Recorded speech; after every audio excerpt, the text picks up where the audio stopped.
Hello, this is Citi News Daily on Citi TV. My name is Zoe Baidoo. In this edition, the Metro Mass Transit Limited suspend its planned layoff of over 1,000 workers and puts in place measures to turn the company's fortunes around. We have the details of this and many more stories coming up shortly.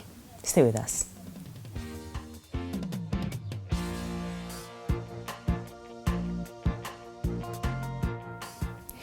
The Metro Mass Transit MMT says it will be counterproductive and costly to go ahead with the planned layoff of over 1,000 workers. The layoff was deemed necessary because it has 3,600 workers operating a fleet of 430 buses currently on the road. But the cost of laying off those workers will be much higher than simply maintaining them on the company's wage bill.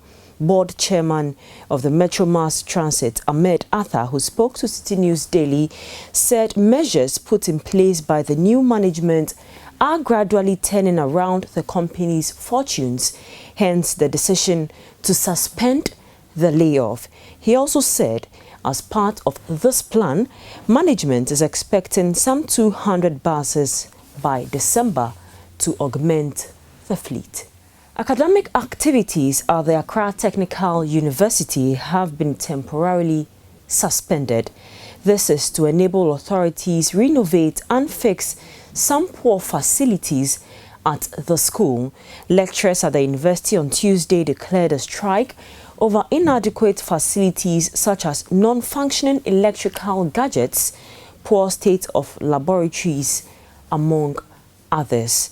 At a meeting, the authorities resolved to address the most pressing issues before allowing lectures to resume. Let's move to the northern region now, where the body of the late Nakpaa-Naa Salifu Dauni has finally been buried at his private residence in Bimbilla nearly 3 years after his demise. The burial was done in accordance with the traditions and customs of Nanung. He was buried amidst heavy security at the burial site, the Bimbilla Regent's Palace, and at some vantage points in the Bimbilla township. Ahead of the burial, the minority in Parliament called on President Akufo-Addo to call officials of his government who have allegedly been interfering in the Bimbilla chieftaincy dispute to order.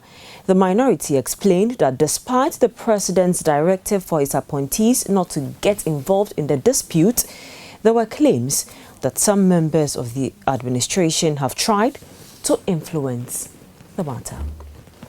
Away from that story, some youth of the Krobo traditional area in the eastern region have threatened to disrupt this year's Manyem and Kloyosiklim festival.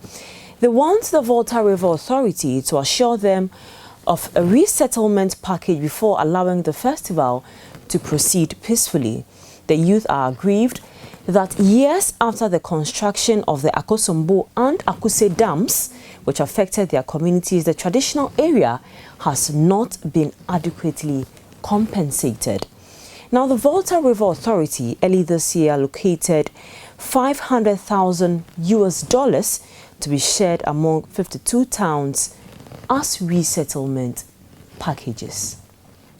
Finally, 200 suspected criminals, including commercial sex workers, have been arrested in a swoop carried out by the Ashanti Regional Police Command.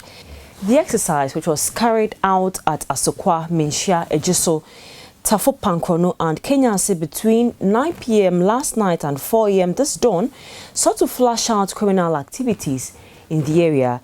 The Ashanti Regional Police Commander COP Kenyeboa at a press conference after the swoop said his outfit will continue with such exercises until criminal activities reduce drastically in the region.